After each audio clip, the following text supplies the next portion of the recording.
If you're an entrepreneur like me, you're probably wearing all the hats. You're probably tired, overwhelmed, and stressed. Did you know that 60% of entrepreneurs burn out by the first year of business? Let's make sure that you're not one of them. Try adopting at least one of these rituals that I'm going to share with you. It'll help you to be efficient and stay grounded and stay connected with your purpose. How to kickstart your year with productivity rituals that actually work. Everybody's heard of morning rituals. So for ritual number 1, what I do is I spend 5 minutes doing Reiki energy healing or self-healing on myself, and then another 5 minutes just doing meditation, which is just breathing and just sitting quietly and going within just for 5 minutes. Doesn't have to be long. I start each morning with at least 5 minutes of Reiki and 5 minutes of meditation, only because I have so many things that I want to stuff into my day. And it doesn't feel right if I don't start my day like that. So amongst doing those two things, I add a next set to what I do in the morning, which brings me to ritual number 2 is journaling. Okay, what I do is I just simply write down what I'm grateful for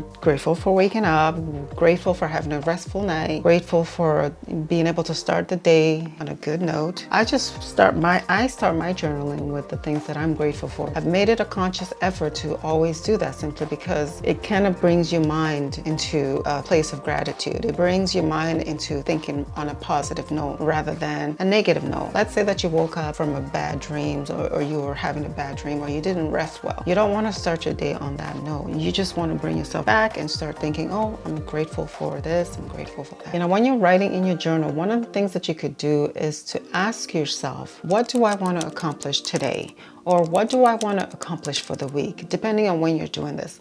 For example, if you're starting on, say, a Sunday, then you would ask yourself, what do I want to accomplish this week?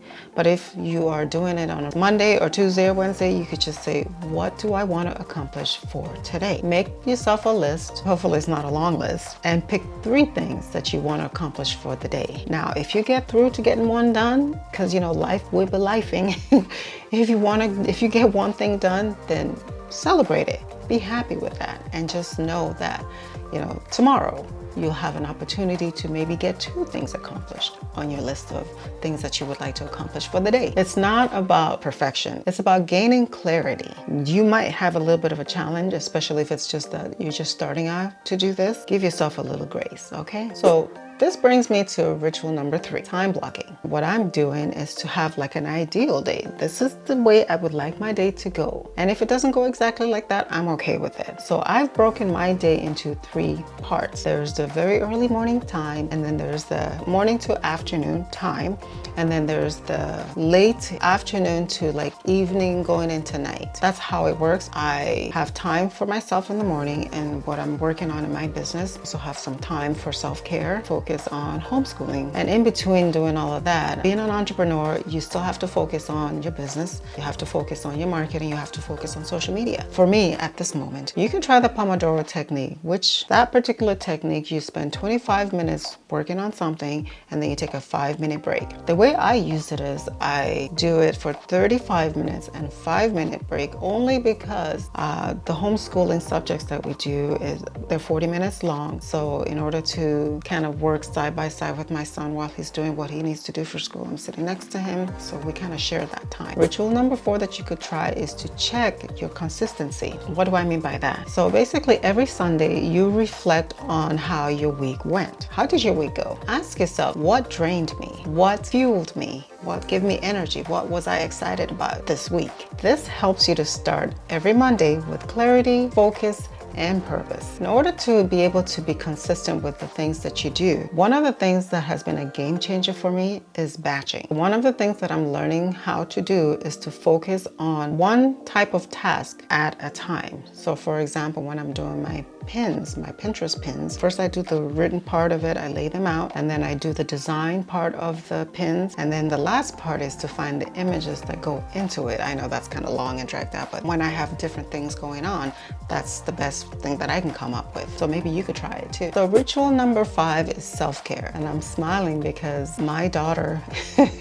she's probably rolling her eyes if she heard me talking about this. She has been trying to get me to include more self-care rituals into into my self-care ritual. To me, my self-care ritual consists of just having my face washed, having my things all set up for the week, doing my nails, very basic stuff, and maybe a little bit of makeup. That's about it. And as I get into a better flow of my schedule, I know that that's going to improve. I also know that self-care rituals work when you actually do them. So if you want them to work, you have to practice doing them. So one of the things that I like to do with my self-care or incorporate into my self-care is spending time to just sit alone. I know that might sound strange to some people, but the truth of the matter is, I feel like there's so much going on around me. There's so much sound and noise and distractions and so on and so forth, that just to get like a 5-10 minute moment to just sit and just hear my own thoughts, or not even just hear the quietness, is for me golden. When I'm either anxious about something, or I'm really, really stressed out, or I'm overwhelmed with something, that's like a cue for me to just stop, just take a 5 minute of quiet, closing my door and sitting in my room and staring out the window for 5 minutes. That's what I do. And I promise you, when you take the time to do that, it really, really helps. And when I do Reiki and I just sit here and I'm just, sending energy to myself, I can feel it melting away. Like I feel the tension releasing. I don't know if you've ever done Reiki on yourself, then you know what I'm talking about. Another thing you can do is to read a book. When was the last time you actually read a book? These are all the things that count. Audiobooks, actual books, reading a PDF or an ebook. When was the last time you read something? Okay, maybe you should start. Productivity isn't about doing more, and I have to keep reminding myself about that. That little voice in your head that says, oh, well, you didn't get this done. Well, you need to do more of that. Well, guess what? You're already doing it. If you're an entrepreneur and you are a solo entrepreneur, chances are you are probably doing every single thing. And if that's the case, and if you hear that voice in your head, you could be like, excuse me. You can stop, because I'm already doing all of that. And just help yourself to just come to center and breathe. Take a break from all of that chatter in your head. You are doing the very best that you can, and that's enough. Productivity is about aligning your energy with your goals that you're striving to achieve. Don't compare yourself with others. Yes, I know we all do it. However, if you find yourself doing it and you catch yourself, just remember that there's just one of you. There's no one like you. And you can't compare yourself, because you don't know where that other person is in their journey. You don't know how long they've been doing it. And besides, everything on social media is just like a small sliver of what you can see. You can't see anything else outside of this frame. It's just whatever's in this frame, because we're all on our own journey. So do yourself a favor, take inspiration from those people, encourage yourself and be like, look, one day I'm going to be doing that.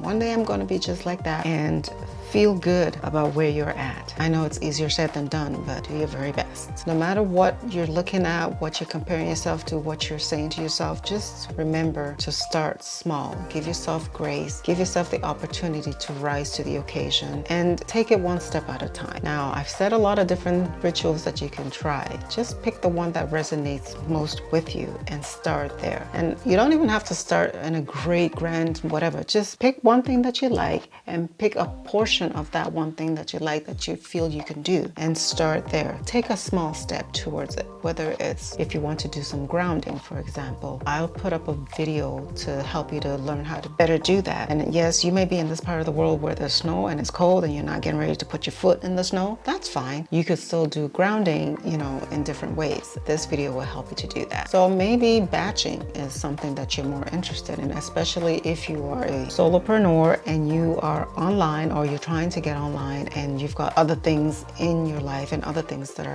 taking your attention away. And you can practice that. Pick one thing that you want to focus on and break it down into small bits and parts, and see if you can actually incorporate some of those things into your daily routine, where you can actually get them done a little at a time until you get into the flow of batching big numbers. And when I say big numbers, I'm thinking like 3 or 4 things at the same time. Anything more than that, hey, hats off to you. Just remember that each step, every little thing that you do is bringing you closer and closer to your goals and to your dreams and to the life that you deserve. I hope you got something out of this video. If you enjoyed it, be sure to like, share, comment, and share it with someone that you think would benefit from it. And thanks for staying to the end. Let's make this year your best year yet. And I'll see you in the next video.